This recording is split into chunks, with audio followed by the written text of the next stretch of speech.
Nasunog ang isang gusali sa Tondo, Maynila. Posibleng problema sa linya ng kuryente ang sanhi ng sunog. Makibalita tayo kay John Paul Siniel. Nabalot ng usok ang gusaling ito sa Honorio Lopez Boulevard sa Tondo, Maynila. Ayon sa BFP, nagsimula ang sunog sa ikalawang palapag ng gusali pasado alas 7 ng umaga kanina. Posibleng problema sa linya ng kuryente ang sanhi ng sunog. Nahirapan ang mga bomberong apulahin ang sunog dahil sa kapal ng usok.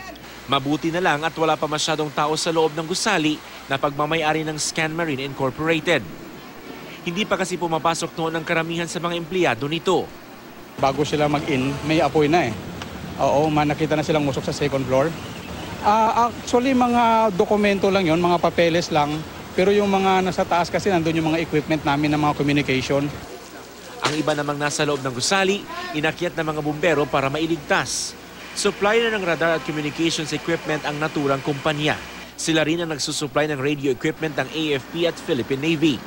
Tumagal ng 2 oras ang sunog na umabot sa ikatlong alarma. Mga highly combustible kasi nasa taas nila eh. Tsaka hindi tayo masyadong makapenetrate sa kapal ng usok talaga. Medyo nahihirapan ng mga bombero natin. Probably electrical. Alamin natin mabuti kung ano talaga yung pinagsimulan, no? Sa Urdaneta City, Pangasinan, ilang establishmento nakitaan ng paglabag sa ginawang fire safety inspection.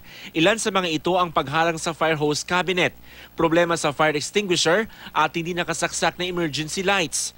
Nakita pa ang ilang upos ng sigarilyo sa display area ng ilang tindahan. Within 24 hours dapat maklear na yung obstruction o kung hindi, magbabayad sila ng 12,500 as administrative fine.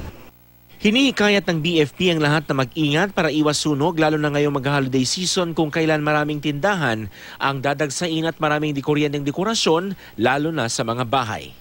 John Paul Siniel, Nagbabalita, Pilipinas.